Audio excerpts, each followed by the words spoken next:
Muy bien, pues hemos terminado ya con la ponencia de Alfonso Aguiló, que ha sido interesantísima, y vamos a iniciar ya la mesa redonda. La mesa redonda la iba a moderar Ramón Durán Ribacova, que por algún problema de tipo técnico, que siempre de una u otra forma aparecen, no se ha podido todavía conectar. En tanto se subsana la anomalía, pues voy a intentar suplirle, aunque seguramente no lo voy a hacer igual de bien que él lo hará. O sea, que esperamos que pronto se resuelva esta dificultad y lo tengamos con nosotros. Mientras tanto, pues voy iniciando la presentación de los diferentes ponentes.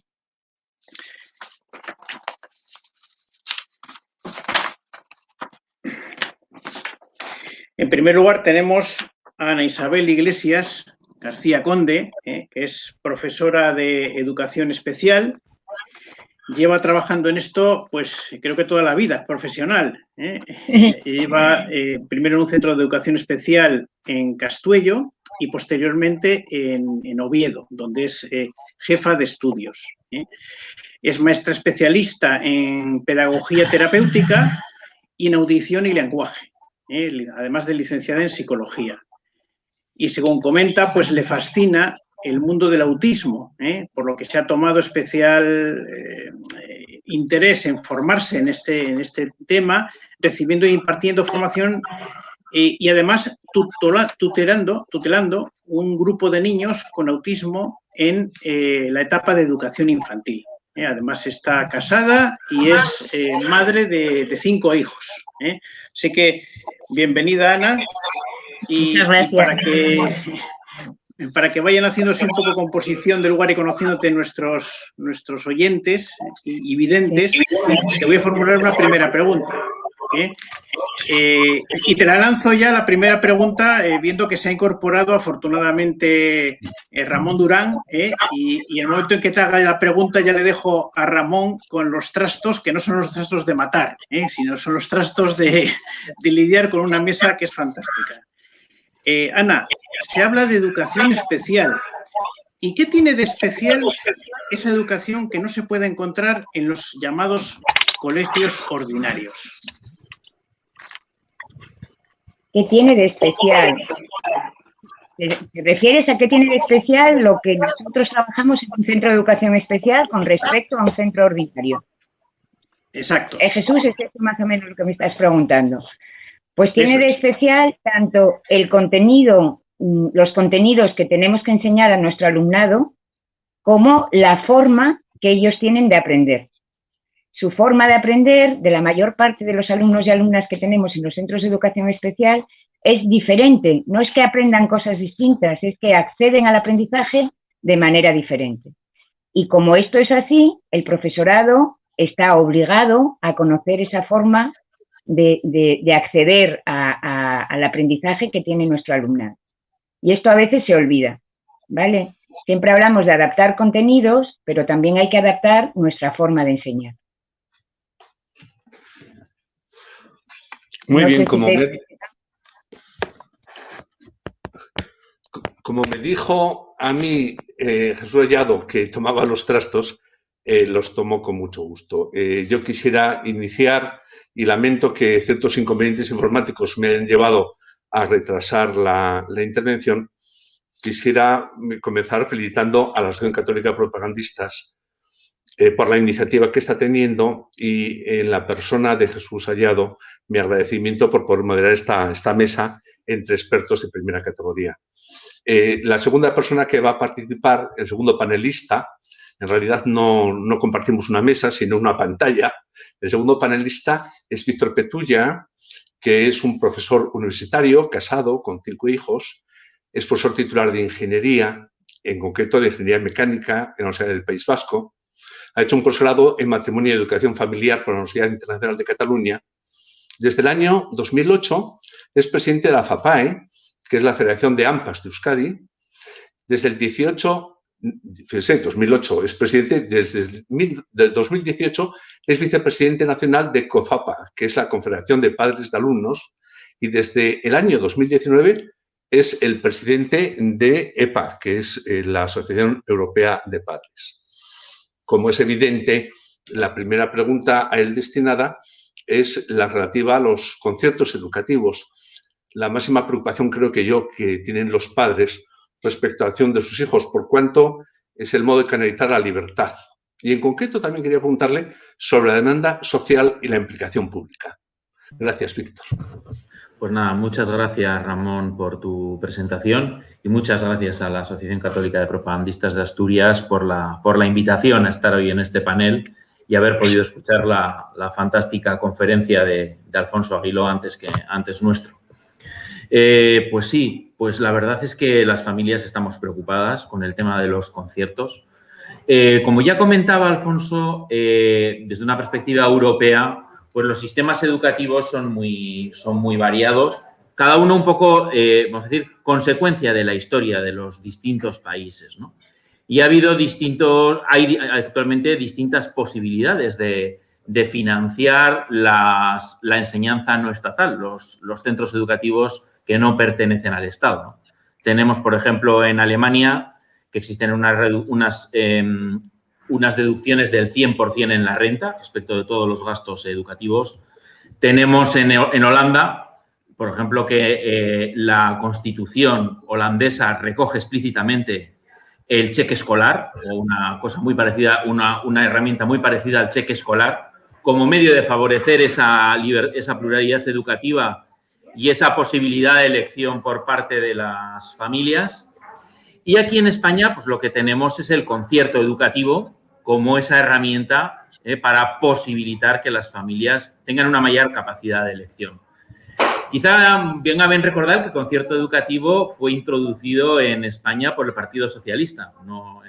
Allá por los años 80, y con todos sus defectos y con todos sus puntos de mejora, ¿no? que son indudables, pues ha posibilitado que muchas familias a lo largo de los años tengan una mayor capacidad de elección, tengan una mayor capacidad de elegir un proyecto educativo, como ya salía en la ponencia anterior, acorde con sus convicciones morales y religiosas, ¿no?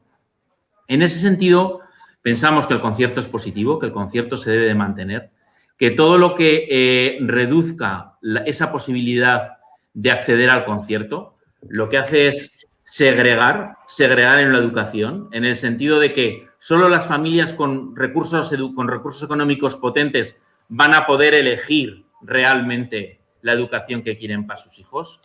Y a partir de ahí, ese concierto es un derecho que tenemos las familias para que el Estado, digamos, facilite esa posibilidad de elección, ¿no? Claro, en la medida en que la LOMLOE reduce esa demanda social o no reconoce del todo, no reconoce la demanda social, pues la elección por parte de las familias pierde ese papel preponderante y pasa a depender de donde el Estado asigne a cada uno de nuestros hijos, ¿no? Eso va contra la Constitución, contra los derechos humanos, como ha dicho, contra la Carta de Derechos Humanos, como ha dicho antes Alfonso Aguiló, y contra uno de los principios fundamentales de la asociación que yo presido, que es la European Parents Association, la Asociación Europea de AMPAs. La Asociación Europea de AMPAs está formada por 29 asociaciones de 25 países distintos. Ahí se engloba todo: educación pública, educación concertada, educación religiosa, educación laica, educación privada. Y hay un único principio que nos une a todos, y es defender el derecho de los padres a ser reconocidos como parents as primary educators, ¿no? Los padres como los primeros educadores y protagonistas de la educación de sus hijos. Por eso desde EPA hemos visto con gran preocupación todos los socios este no reconocimiento o debilitamiento de la demanda social, porque de alguna manera detrae de las familias o reduce en las familias ese papel protagonista de los padres y de las madres como primeros educadores de los hijos. Muchas gracias. La verdad es que esta primera mesa, la primera sesión, la primera pantalla, por decirlo de alguna manera, dentro de la nueva normalidad, una normalidad transitoria por la que atravesamos, tiene por título Escuela y libertad de pensamiento. y yo creo que es muy oportuno presentar al tercer panelista porque está en esta línea claramente comprometido. Óscar Rivas Pérez está casado y es padre de 2 hijos. Es abogado, aunque no ejerciente, licenciado en Ciencias Políticas y máster en Comunicación e Identidad Corporativa. Es, a su vez, director de comunicación de la Fundación Educacio Servanda y profesor de formación y orientación laboral en el Centro de Estudios Superiores Juan Pablo II. Ha escrito estudios distintos sobre las materias que aquí nos afectan y además fue miembro del equipo de movilización de la plataforma educativa Más Plurales en defensa de la libertad educativa. Y a él quería dirigir yo una pregunta que considero muy relevante y es lo relativo a que la nueva ley de educación pivota sobre 2 principios, que es el de la igualdad y de la integración, incluso bajo un lema en el cual todos estaríamos de acuerdo, y es que nadie quede atrás, lema también que ha hecho fortuna con la pandemia. Ahora bien, yo le pregunto, ¿dónde queda ese proyecto de excelencia? ¿Dónde queda la meritocracia? ¿Qué modelos educativos son los más adecuados para poder implantarlos dentro de este ámbito de pluralidad educativa que usted sin duda ninguna defiende? También la Asociación Católica de Propagandistas, como no puede ser de otro modo, su invitación. Bueno, la pregunta que planteas me gusta porque has hablado de una pluralidad de modelos y esa pluralidad ahora mismo pues, amenaza con estar en peligro de extinción. Hablabas de meritocracia y hemos visto como en los últimos meses pues, los defensores de una pretendida igualdad pues, han atacado con virulencia a esa meritocracia, al valor de la excelencia también. Es decir, lo normal es que diferentes modelos puedan convivir. Esa es la democracia, es ese sentido común, habida cuenta de que cada persona es diferente y en cuanto diferente, pues bueno, pues tiene necesidades diversas, ¿no? Es decir, cuanto más amplia sea la oferta educativa, pues mejor se podrán satisfacer esas necesidades. El problema viene cuando uno de esos modelos pues depreda o se impone de tal manera que no es capaz de coexistir con la realidad que le rodea, ¿no? Estoy hablando concretamente de la igualdad, de una igualdad malentendida. Es decir, para mí, igualdad, como creo que para todos los que estáis ahí, pues habla de la dignidad de la persona. Todos en cuanto a personas somos igualmente dignos, ¿no? Da igual nuestra raza, sexo, religión. Hablamos de igualdad de oportunidades, hablamos también de los mismos derechos. Eso es lo que yo entiendo o nosotros entendemos por igualdad. El problema es que, bueno, pues uno lee a autores como Michael Sandel, a Renduelles aquí en España y el concepto que plantean de igualdad es totalmente diferente. Entonces yo por eso distinguiría igualdad de igualitarismo, ¿no? Es decir, el igualitarismo no sabe convivir, tal y como ellos lo plantean, no puede convivir con un concepto de libertad que es esencial, ¿no?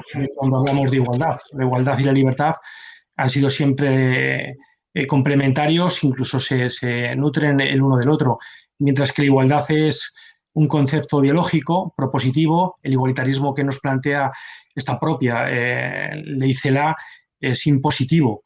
De manera decir, mientras que la igualdad, es decir, atiende a la persona, como no podía ser también de otra manera, el igualitarismo súbdito, incluso gente, ¿no? En los términos que se emplean ahora mismo. Es decir, nos planteamos un problema de ideologización del sistema en una dirección única. Es decir, para mí el igualitarismo, es decir, no tiene nada que ver, como acabo de explicar, con la igualdad. Es un concepto impostor, es un espejo deforme de la verdadera igualdad y tiene además un rancio sabor a marxismo. ¿Cuál es la vía? Indudablemente la libertad, que asume la pluralidad, la meritocracia, la igualdad, la integración, la excelencia y todo aquello que queramos contemplar. Muchas gracias, Óscar. Yo quisiera retomar estas palabras que tú has dicho, preguntando a Ana Isabel Iglesias, ¿cómo concibe la ley CELA el famoso problema del igualitarismo y el desconocimiento de las necesidades especiales que tienen las personas que tienen que estar sujetas a la educación especial? Tú que eres completamente experta en la materia, me gustaría que nos hicieras un análisis de este punto en concreto. Bueno, antes que nada, muchas gracias, pero yo soy experta en el trabajo en un centro de educación especial. O sea, yo Eso es. toda la parte de normativa, etcétera, pues sí que te vas interesando y te vas metiendo en ello porque va afectando a tu vida profesional, pero yo siempre digo que yo estoy en las trincheras, en el aula y toda mi vida profesional en un colegio de educación especial. Os puedo comentar cómo vemos los profesionales de los colegios de educación especial la ley CELA, y la verdad es que nos echamos las manos a la cabeza.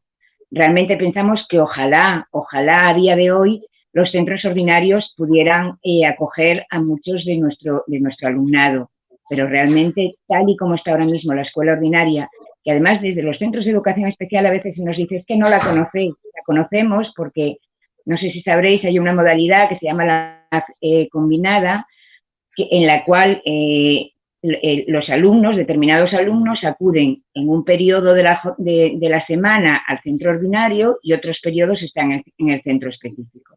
Entonces, eso nos permite, todas las coordinaciones que esa modalidad requiere, nos permite tener bastante conocimiento de muchos centros ordinarios públicos, concertados, grandes, pequeños, del centro de Oviedo, de las afueras, etcétera. Y realmente en esas reuniones vemos pues, que el profesorado del centro ordinario pues, muchas veces está desbordado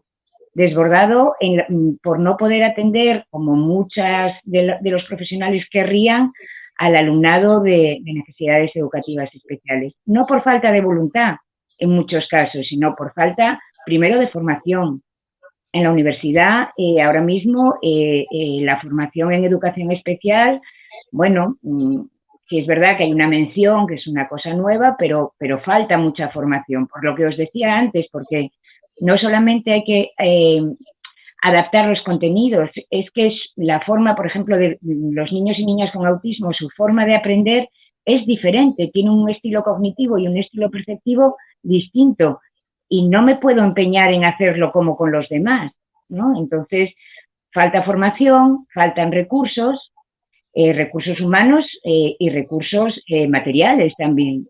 Entonces, querer a calzador hacer un trasvase de todo el alumnado, de la mayor parte del alumnado que ahora mismo está en los centros de educación especial a los centros ordinarios, realmente no nos parece posible. Y luego, a ver, yo creo que el papel lo aguanta todo. Lo que pone en el papel puede ser, la ley, vamos, puede ser, bueno, pues una buena declaración de intenciones, pero no se desarrolla. Dice que el centro ordinario tendrá los recursos que ese alumnado precise y no habla de qué recursos son. Entonces yo creo que, bueno, cojea bastante. No sé si te he contestado un poco con lo que te he dicho. Sí, perfectamente. La verdad es que todo esto que has dicho, creo yo que puede engarzarse con el famoso tema de la demanda social. Sabemos que la ley hasta el momento, esta nueva ley a mí me llama mucho la atención porque se ha suprimido incluso en el debate parlamentario el comité de expertos que siempre acompañó al debate de una ley. Yo tuve la fortuna de participar en el comité de expertos de la ley anterior porque el grupo mixto del Congreso me convocó a ello.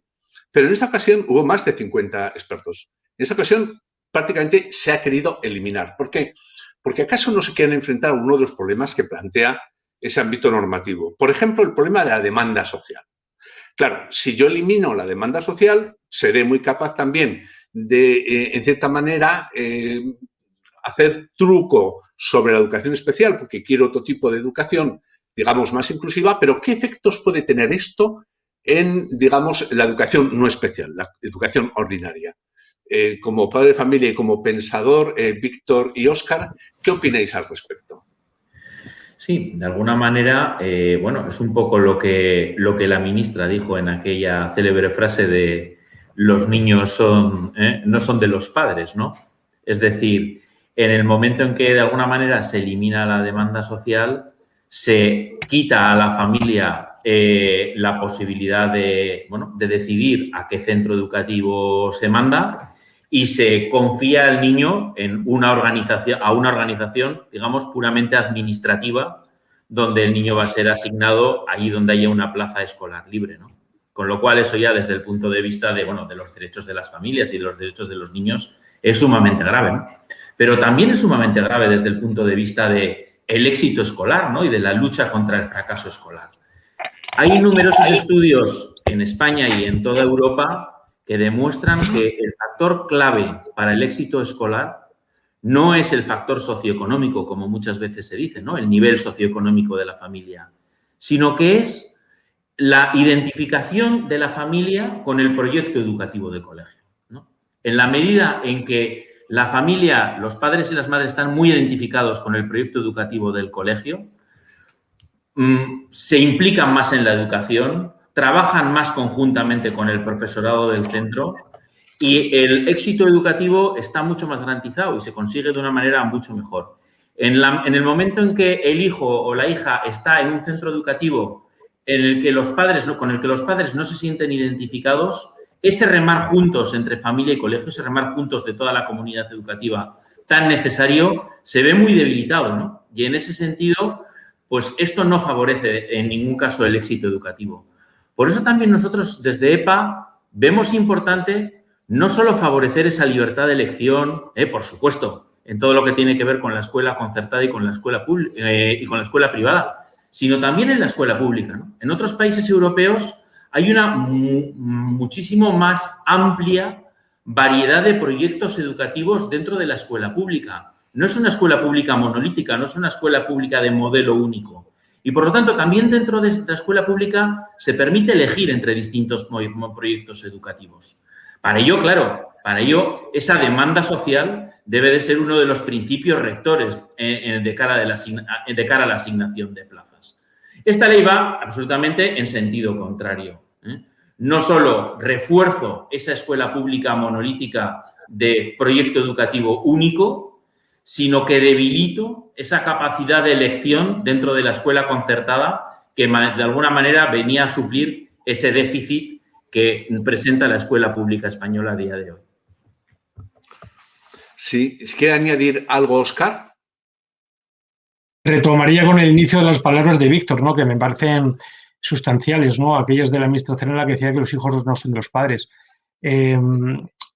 A mí, como director de comunicación, la verdad es que me parece muy interesante el lenguaje que se usa y ellos creo que lo utilizan bien, o por lo menos no engañan en ese sentido. Es decir, cambian el significado de las palabras con una habilidad increíble, ¿no? Es decir, se aprovechan las mentiras y, o sea, dicen mentiras y parecen verdades, ¿no? Es decir, pero en este caso, las palabras de Celaá expresan pensamiento. A menudo los pensamientos terminan en hechos consumados o en ocasiones por lo menos, y yo creo que la ley Celaá es la consumación de aquellas palabras, ¿no? Es decir, el telón de fondo de toda la ley Celaá o LOMLOE es el papel protagonista del Estado, casi hasta el punto que llega a suplantar a las familias. La demanda social es un punto más de los muchos que dirá Celaá en las que uno se plantea si los padres tienen algún derecho, incluso aparte de responsabilidades sobre sus propios hijos, ¿no? El Estado, en mi opinión, está suplantando clarísimamente el derecho originario e inalienable que les corresponde a los padres respecto a elegir la educación que quieren para sus hijos, de acuerdo con sus creencias, sus principios, como ha sido siempre. Entonces, el sentido común habla de pluralidad, pero ellos que hablan tanto de sentido común lo están cambiando. Muchas gracias. Como dijimos en su momento, y si no lo dijimos, ahora lo advierto, de lo que se trata fundamentalmente es que atendamos a las preguntas que por el chat nos van llegando. Y ya tenemos una primera pregunta que es para Ana Iglesias. Dice, ¿cree que los nuevos docentes que llegan a la educación especial procedentes de las facultades de profesorado tienen menor formación que cuando existían las especialidades? Yo creo que no. Menor formación no tienen. Lo que ocurre es que yo creo que aquí hay una contradicción entre la ley Celaá, precisamente, y lo que estábamos comentando, y la nueva organización del plan de estudio de las facultades del profesorado. En este sentido, si a los profesores de primaria, los profesores que antes se llamaban generalistas, ahora van a tener mucha cantidad de alumnado con discapacidad y además con muy diferentes discapacidades, a esos profesores no se les forma en absoluto en este sentido. Solamente accede a este tipo de formación los que hacen, el profesorado que hacen, los estudiantes que hacen la mención de educación especial. Con lo cual, sin embargo, esto antes no ocurría así, había un poco de formación general para todos, ¿no? Por lo menos unas pinceladas. Ahora mismo, un tutor de infantil o un tutor de primaria puede enfrentarse al hecho de tener en su clase un niño con una discapacidad intelectual, otro con una discapacidad sensorial, otro con un trastorno grave del desarrollo como puede ser un autismo, además de un paralítico cerebral, más niños, digamos, entre comillas, con un desarrollo más normal, ¿no? Y tiene que dar respuesta a todos ellos, porque aunque en el colegio haya un profesor de educación especial, se supone que la vuelta de tuerca que le da a la antigua ley de integración la inclusión que ahora se propugna, implica que se va a evitar en el mayor número de ocasiones posible sacar a los alumnos del aula a recibir los apoyos. Los apoyos tienen que darse dentro del aula. Imaginaos, bueno, a ver, que hayan dibujado una situación un poco extrema, pero que puede ocurrir. Entonces, imaginaos al tutor con esta variabilidad tan tremenda de alumnado dentro de su clase, el profesor de educación especial, pues probablemente dentro del aula también. ¿Cómo organizas todo esos recursos y ese alumnado? Es realmente complicado. Y ese profesor de primaria, lo que os comento, puede tener que enfrentarse a esta situación sin haber oído hablar nunca a lo largo de su carrera universitaria de lo que es la discapacidad y la diversidad. Muchas gracias. La verdad es que cuando uno analiza la nueva ley se da cuenta de que la intervención pública afecta a dos grandes sectores. Uno, a la organización de la enseñanza, la intervención en los centros por medio de la demanda social, pero también quiere dar un paso más hacia el contenido. Contenido que no está en la ley, pero que ya se anuncia. Por ejemplo, las directrices sobre la memoria democrática, donde parece ser que la educación va a intervenir acerca de lo que debemos recordar o no recordar. O la perspectiva de género que se intenta implantar como si fuera una verdad evangélica, lo cual es algo realmente increíble, siendo simplemente una ideología. O las orientaciones sobre ética y convivencia. No decir ya, o qué decir ya sobre la educación afectivo-sexual. Y esto plantea problemas acerca del derecho de los padres, como la Constitución contempla, a que la educación moral y de creencias siga su propio convencimiento. Contra esto se han establecido posibles mecanismos que no dejan de ser polémicos. Por ejemplo, el PIN parental. ¿Qué opináis sobre esto? Empezamos por Víctor. Muchas gracias, Ramón. Sí, efectivamente, compartimos totalmente el diagnóstico que tú has hecho y la problemática sobre este tema, ¿no? Respecto al PIN parental, yo creo que debemos de tirar por elevación, ¿no? Aspirar a algo más. Quiero decir, en la medida en que la pluralidad de proyectos educativos se garantice y la libertad de elección de esos proyectos educativos se garantice también para las familias, no sería necesario ningún PIN parental, porque cada familia elegiría libremente el colegio que, digamos, que le da confianza, ¿no? Que educa a sus hijos de acuerdo a sus convicciones morales, religiosas y su visión del mundo y de la sociedad, ¿no? El PIN parental no deja de ser un parche cuando ese derecho a la libertad de educación, ese derecho a la libertad de elección y esa pluralidad de proyectos educativos, de alguna manera, se restringe, ¿no? Con lo cual, nuestra petición y nuestra defensa va más en el otro sentido, en el sentido de crea un ecosistema donde se permita desarrollar libremente una multiplicidad y variedad de proyectos educativos en libertad, donde los propios padres puedan promover colegios educativos o centros educativos de acuerdo a sus convicciones y deja libremente elegir a las familias, ¿no? En caso de que esto no pueda ser así, pues bueno, el PIN parental pues puede ser un último recurso o una opción para, vamos a decir, salvar, ¿no?, a las familias, ¿no?, garantizar, ¿no?, ese derecho de las familias. De alguna manera puede generar distorsiones en el centro educativo, puede generar problemas, de alguna manera. Es una muestra de la desconfianza por parte de las familias de los contenidos que se están impartiendo en ese centro y también desde un punto de vista logístico que en algunas asignaturas salgan unos niños, que en otras asignaturas salgan otros niños, pues puede ser un problema, ¿no? Luego, vamos a decir, si no hay otro remedio, es una opción, pero nosotros apostamos porque realmente no sea necesario, porque existe esa pluralidad de proyectos, existe esa libertad de elección de las familias que haga completamente innecesario ese PIN. Muchas gracias. Óscar, ¿qué opinas al respecto? Estoy de acuerdo con lo que dice Víctor Petulla, ¿no? Es decir, es una cuestión de libertad, pero es una cuestión que evidentemente afecta a la pluralidad. Es que en ocasiones estamos hablando de cuestiones íntimas. Es decir, a veces da la sensación que el Estado, que tiene nombres y apellidos, es decir, porque el Estado lo gestionan personas y las escuchamos opinar a menudo, se están metiendo en nuestra casa y se están metiendo en los dormitorios de nuestros niños.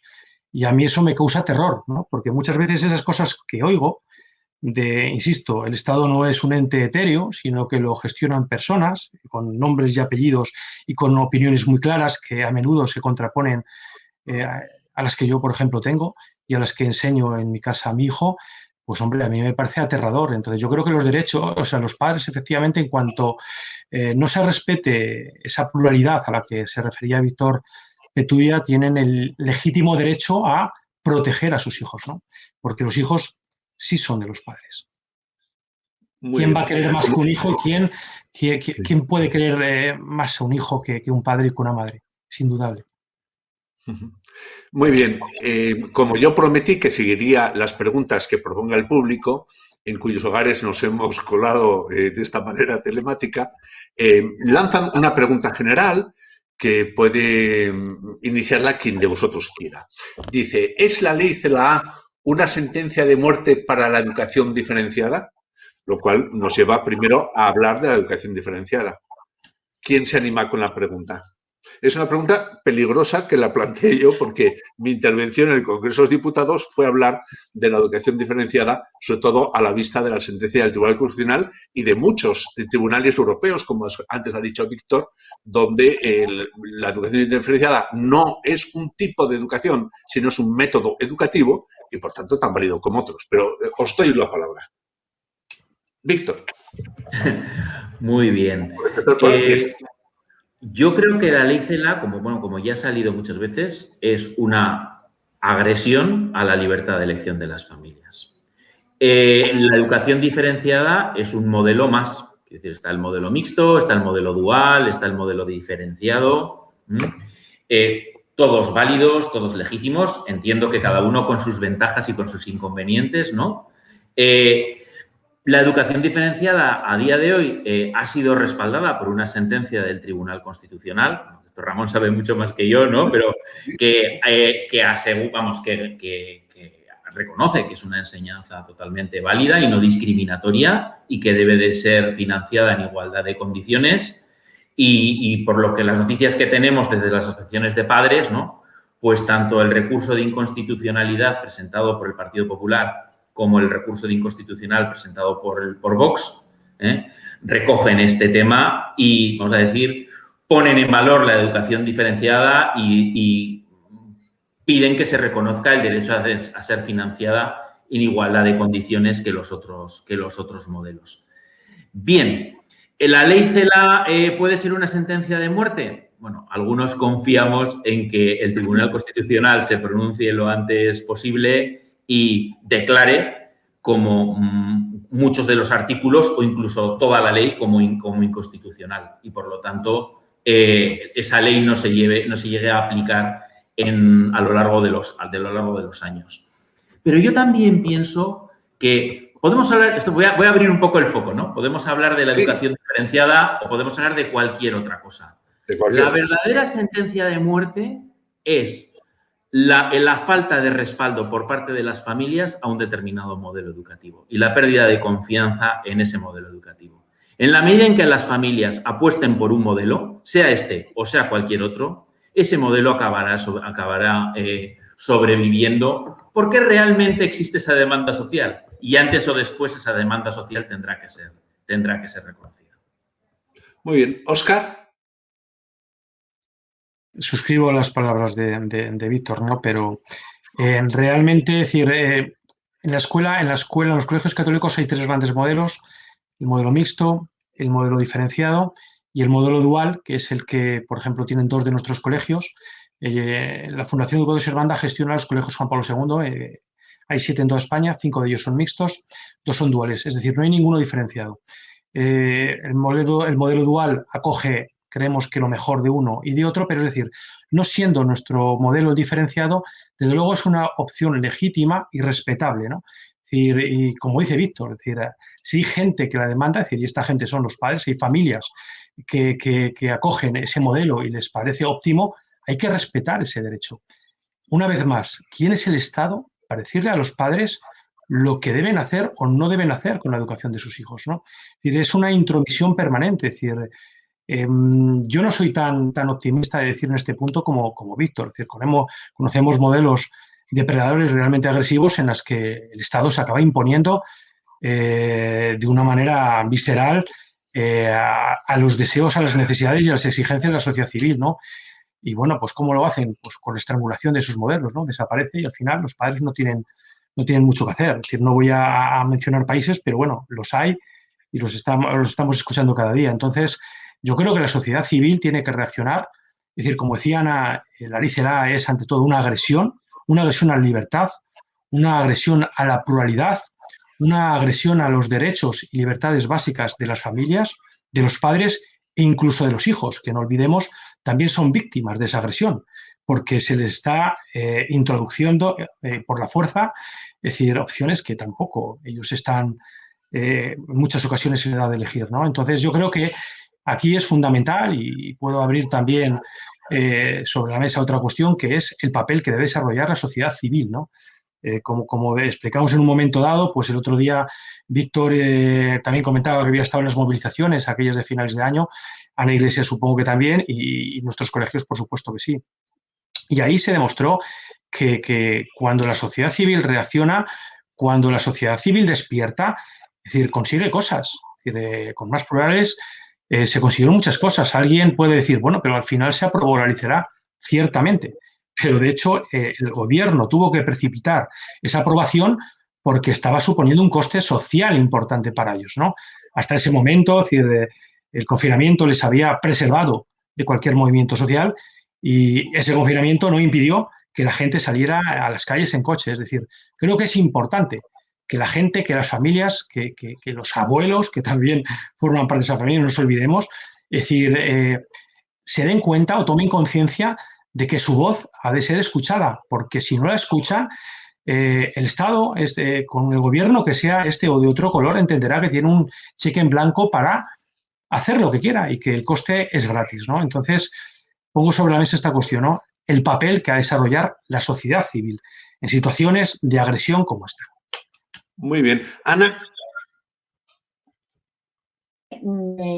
Me parece que los centros de educación diferenciada ahora mismo, la verdad, a ver, espero que no sea su sentencia de muerte, lo espero, lo deseo, digamos, con muchísimas ganas, pero sí que me parece que lo van a tener muy difícil, porque yo lo que percibo a nivel divulgativo, etcétera, es que parece que el ir contra este modelo en concreto de enseñanza, o sea, ya no contra la concertada, sino contra este modelo en concreto de enseñanza, se enarbola por muchos sectores de la sociedad como una necesidad. O sea, desde el momento en que el Estado sigue ayudando con conciertos a los centros de educación diferenciada, o sea, es como el bicho malo que hay que eliminar, ¿no? Entonces, sí que me parece que, a ver, espero que no salga y que lo que comentaba Víctor, el Tribunal Constitucional nos ampare y les ampare, pero me parece que lo tienen difícil. Considero que parten de un error de base, que es considerar que porque se elija el modelo de educación diferenciada se está discriminando, cuando hay centros para chicos y centros para chicas, igualdad de oportunidades.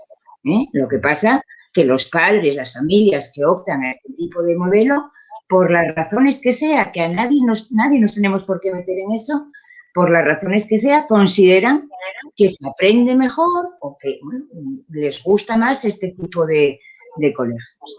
Pero ya os digo, me parece que son el blanco de muchas iras. Y a mí me da miedo que con esta ley CELA se acierte. Sí, ciertamente, posiblemente por la vía de financiación es por donde el Estado tiene el arma definitiva. Pero claro, nunca hay que olvidar que la financiación no es algo gratuito o una especie de gracia que el Estado dé a los ciudadanos para la educación de sus hijos, sino que es simplemente atribuir los fondos públicos a un bien general que es la educación. Educación que se puede plantear en el espacio público o en el espacio concertado, con igualdad de condiciones. Esto no es un favor, esto no es una gracia que el Estado nos otorga. En este sentido, ¿qué opináis del cheque escolar como posible sistema? Empezamos por Víctor, que seguro que tiene experiencias europeas alentadoras, más que en España, claro. Hombre, el cheque escolar es una opción que da muchísima libertad. Define qué es el cheque escolar para que la gente lo entienda. Bien, el cheque escolar yo creo que de alguna manera es que cada familia, ¿no?, recibe por un hijo una cantidad y esa cantidad la destina a sufragar la plaza escolar del niño en el colegio que sea. Si con eso cubre el 100%, pues el colegio no le cuesta nada, y si no cubre el 100%, pues la familia paga la correspondiente diferencia, ¿no?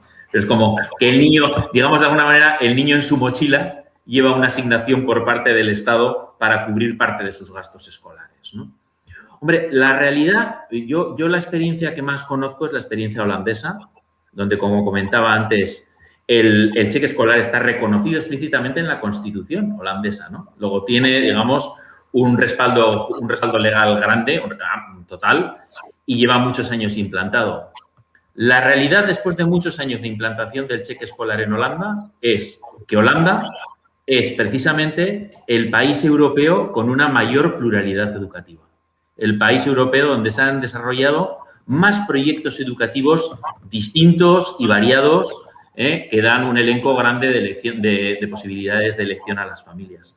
Luego, el cheque escolar el cheque escolar es una gran posibilidad de ejercer la libertad por parte de las familias y una gran posibilidad de potenciar esa pluralidad de modelos educativos. Así lo veo yo. Volviendo a España, o viniendo a España, ¿es realista a día de hoy la opción del cheque escolar? Pues sinceramente pienso que no estamos en condiciones, que igual es algo, ¿no? Pues es algo a lo que deberíamos de tender. Fantástico, ¿eh? Pero que a día de hoy, y con la que está cayendo, lo que tenemos que tratar es de defender el concierto, de defender la adecuada financiación de los centros vía el concierto, y ahí toda la comunidad educativa, tanto padres como centros educativos, visibilizando esa sociedad civil de la que hablaba Óscar, ¿no? Pues defender nuestros derechos. Óscar, por alusiones.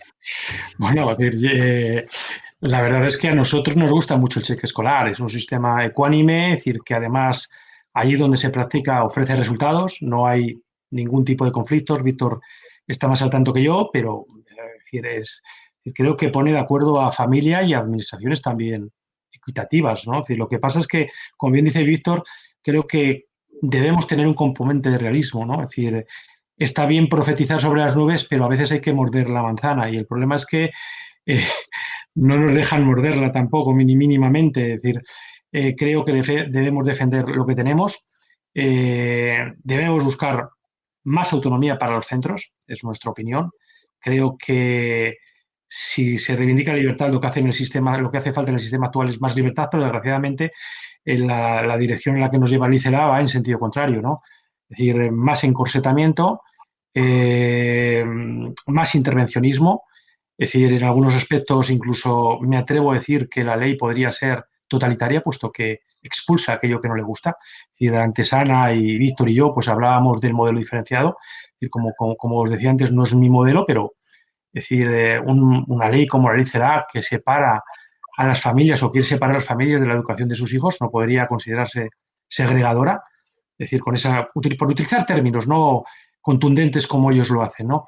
Entonces, creo que, en efecto, es decir, como bien dice Víctor, tenemos que luchar por la libertad, y ahora mismo, es decir, estamos en esas. Y la libertad ahora mismo empieza porque mantengan y respeten la voluntad de los padres y la voluntad de un sistema que ha funcionado. Es decir, el problema es que decir, la ley ataca ideológicamente. Es decir, no olvidemos que prácticamente el 60% de la enseñanza concertada en España es católica, que también es otro componente. En Madrid llega incluso un 88%. Y yo me preguntaría si verdaderamente el ataque a la concertada no tiene un alto componente de ataque a la enseñanza católica, ¿no? Ana. Perdón. Bueno, pues con respecto al cheque escolar, poco que añadir a lo que ya han dicho Víctor y Óscar. Yo realmente pues, pienso que es una opción que garantizaría la libertad de las familias a la hora de elegir centros. Yo creo que tendría que ser a lo que se tienda, pero que realmente también, como decía Víctor, siendo realistas, no parece viable dada la situación en la que nos encontramos ahora. Y un poco también lo que decía Óscar, defender los conciertos, tirar por los conciertos que ya tenemos y que yo creo que ahora mismo son garantía de satisfacer las elecciones de las familias, que son las que tienen que elegir el modelo educativo para sus hijos.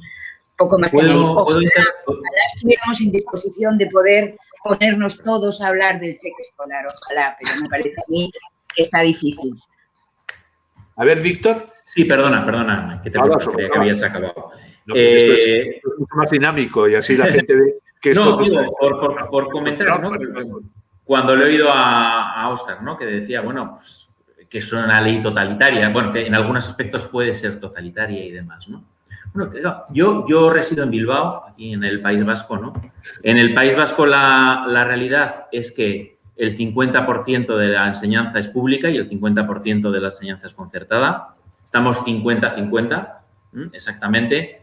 Y año tras año, cuando las familias van a matricular a sus niños, a pesar de las leyes, a pesar de las campañas, a pesar del estado de opinión, el mapa se mantiene 50-50, ¿no? Entonces, la realidad social, en cada región es distinta, ¿no? Pero la realidad social nuestra es, por ejemplo, es esta, ¿no?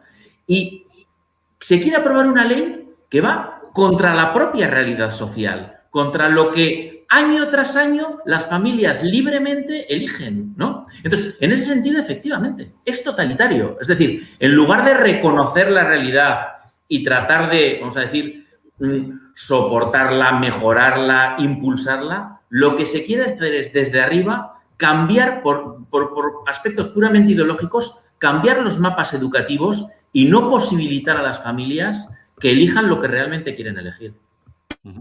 Vamos a ver, si somos conscientes, y aprovecho una de las preguntas que se hacen en el chat, si somos conscientes, parece que una cierta acción política conjunta de los partidos que nos lleven a un consenso educativo se ha manifestado prácticamente imposible. Cuando esto falla, algo grave sucede, pero posiblemente sea una oportunidad para que los padres, los profesionales, la llamada comunidad educativa reaccione como un cuerpo vivo frente a esta maldita injerencia de cada partido político de hacer una ley sin el más mínimo consenso, ni consenso político, ni consenso social, ni consenso con la comunidad.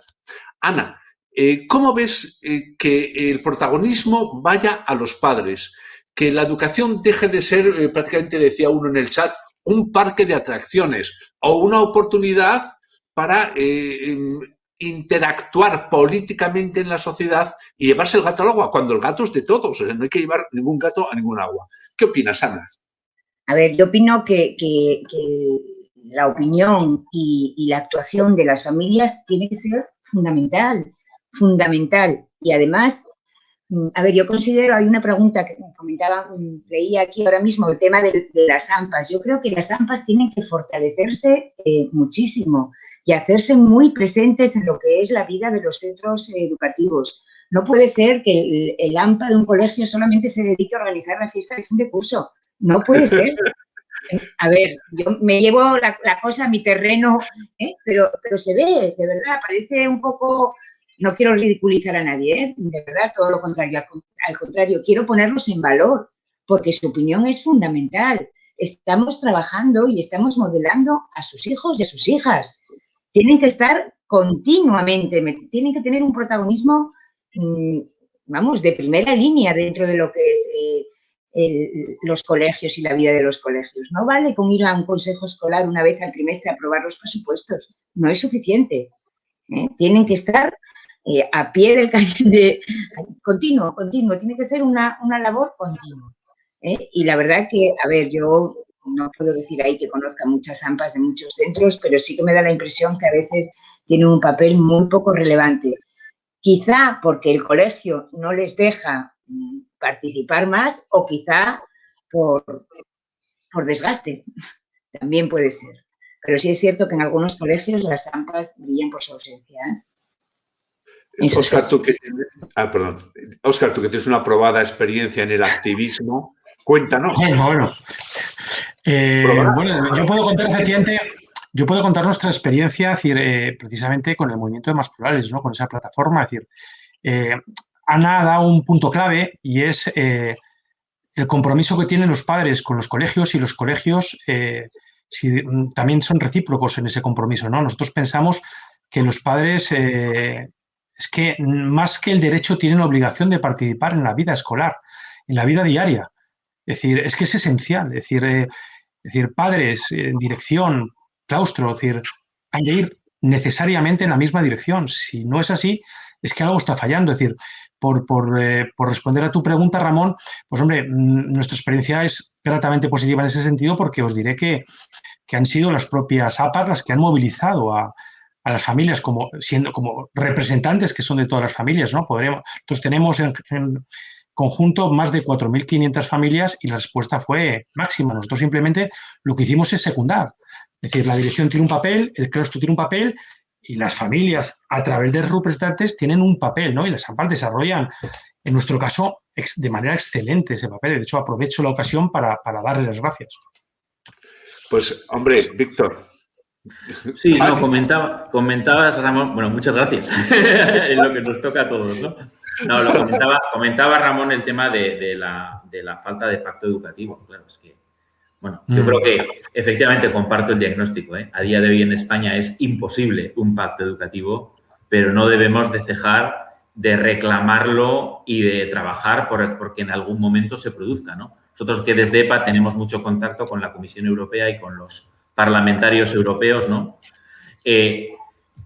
No dan crédito a que una ley de educación se haya podido aprobar en plena pandemia sin oír a la sociedad civil y por un voto de diferencia. Pero es que esa ley, te dicen, no, esa ley no va a durar. Entonces, efectivamente, esta ley no va a durar como no ha durado ninguna de las otras, ¿no? Y eso es nefasto para la estabilidad del sistema educativo, ¿no? En cuanto a la implicación de las AMPAs, ¿qué voy a decir yo si he dicho yo que EPA, ¿no?, como principio fundacional tiene el reivindicar el papel de los padres como los primeros educadores de sus hijos, ¿no? Pero que de alguna manera lo que tenemos que hacer entre todos es fortalecer esa comunidad educativa.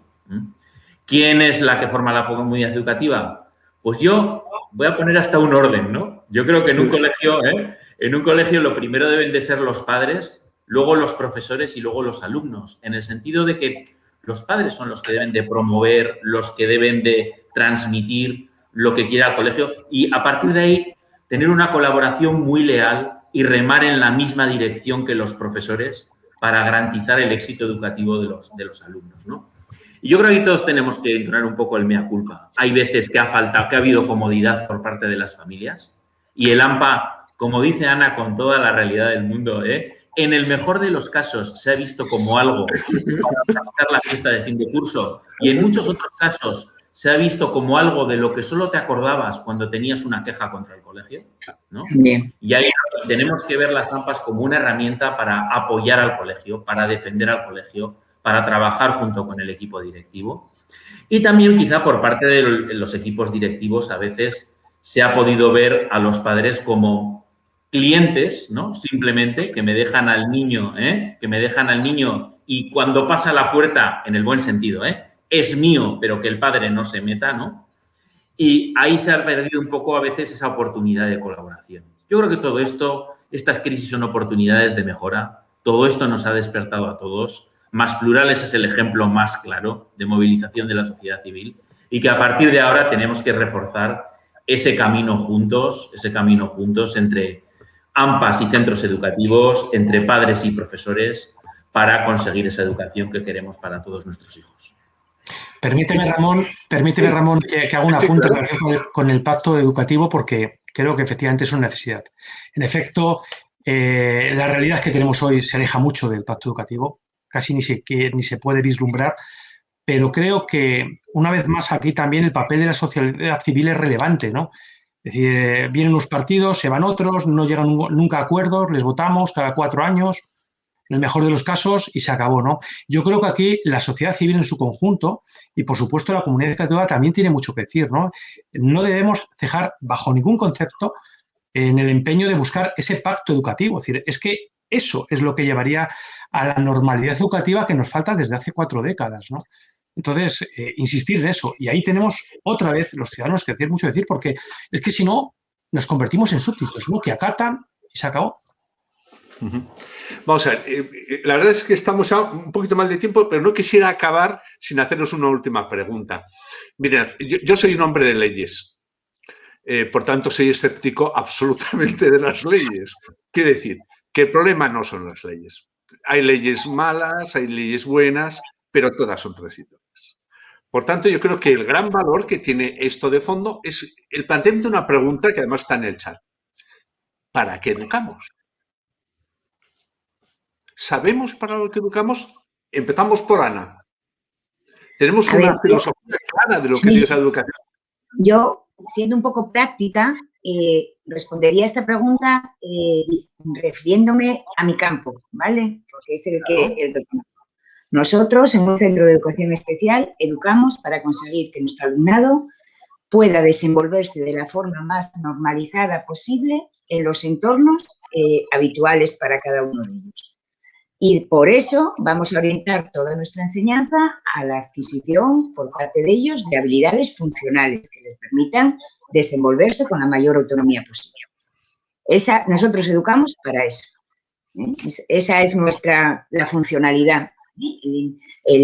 Es más importante que un niño o una niña de nuestro cole aprenda, por ejemplo, os diría yo, aprenda a manejar el dinero, que aprenda a raíces cuadradas, por ejemplo. ¿Vale? He puesto un ejemplo un poco tonto porque las raíces cuadradas no.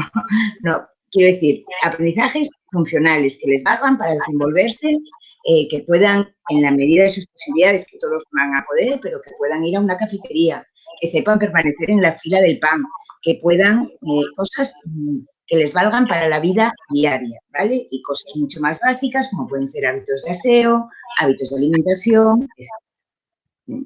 Esa es eso es para lo que educamos nosotros mientras estamos en el colegio. A ver, telegráficamente, Víctor y Óscar, porque... Telegráficamente. ¿Yo para qué quiero educar a mis hijos? Pues para que sean personas logradas. Es decir, para que sean felices, es decir, para que sean capaces de apreciar el bien, la belleza y la bondad, y para que sean agentes de cambio de cara a mejorar la sociedad.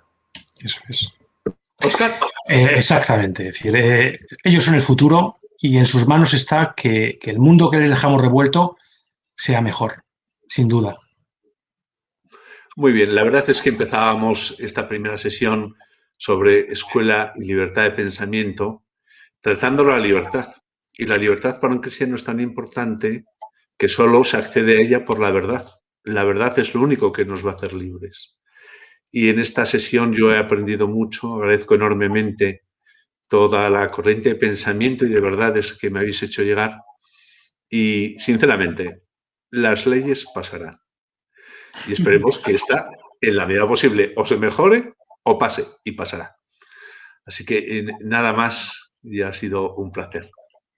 Gracias. Muchas gracias. Muchas gracias, Ramón. Un placer. Que alguien tome el relevo. Gracias. Muy bien, pues muchas gracias. Realmente ha sido una mesa redonda interesantísima y yo creo que a todos nos hubiera gustado el haber podido disponer de un rato más para haberla prolongado, al igual que la ponencia de Alfonso Aguiló, que también ha sido estupenda. Así que muchas gracias al ponente, a los invitados a la mesa por su participación y también al presentador y al moderador y desde luego a los técnicos que hacen posible la retransmisión. y especialmente a ustedes que nos están siguiendo desde muchas partes de España y parece ser que de otras partes del mundo. Ya nos irán informando desde qué lugares. No se olviden de que la segunda sesión de estas jornadas tendrá lugar mañana, sábado, a las 10 de la mañana, hora peninsular española. Y teniendo en cuenta que nos encontramos en el año jubilar de San José, vamos a finalizar la sesión de hoy con un muy breve vídeo sobre la paternidad y humildad de San José, que es el primer educación cristiano de la historia. Muy buenas tardes y hasta mañana, si Dios quiere.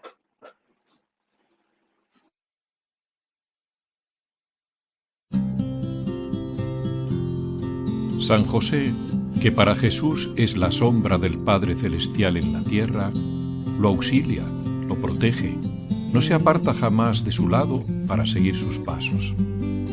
Así ejercitó José la paternidad durante toda su vida. Nadie nace padre, sino que se hace. Y no se hace solo por traer un hijo al mundo, sino por hacerse cargo de él responsablemente. Todas las veces que alguien asume la responsabilidad de la vida de otro, en cierto sentido ejercita la paternidad respecto a él.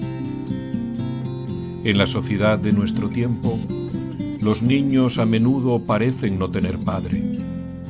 También la Iglesia de hoy en día necesita padres.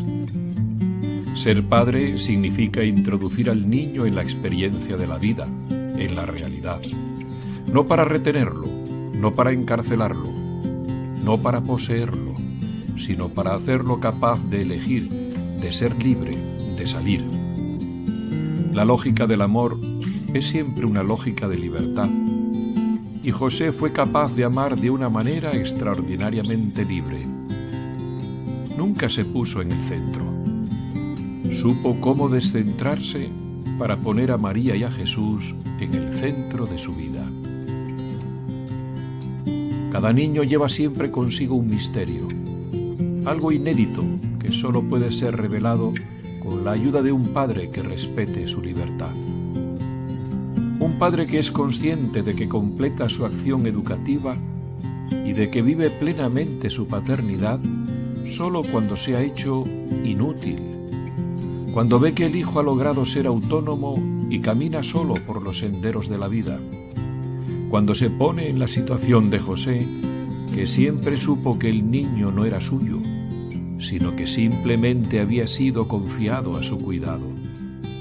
Después de todo, eso es lo que Jesús sugiere cuando dice: «No llaméis Padre a ninguno de vosotros en la tierra, pues uno solo es vuestro Padre, el del cielo». Siempre que nos encontremos en la condición de ejercer la paternidad, debemos recordar que nunca es un ejercicio de posesión, sino un signo que nos evoca una paternidad superior.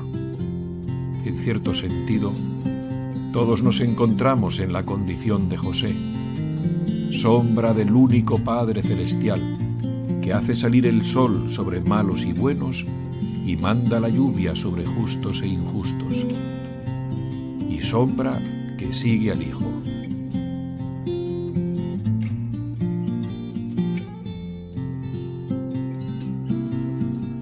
Oración de la humildad a San José. Enséñanos, José, cómo se es no protagonista, cómo se avanza sin pisotear, cómo se colabora sin imponerse, cómo se ama sin reclamar. Dinos, José, cómo se vive siendo número 2, cómo se hacen cosas grandes desde un segundo puesto. Explícanos cómo se es grande sin exhibirse, cómo se lucha sin aplauso, cómo se avanza sin publicidad, cómo se persevera y se muere sin esperar un homenaje, y cómo se alcanza la gloria desde el silencio. Bendito seas, San José, que fuiste testigo de la gloria de Dios en la tierra. Bendito sea el Padre Eterno que te escogió. Bendito sea el Hijo único que te amó, el Espíritu Santo que te santificó y bendita sea María, que te amó. Amén.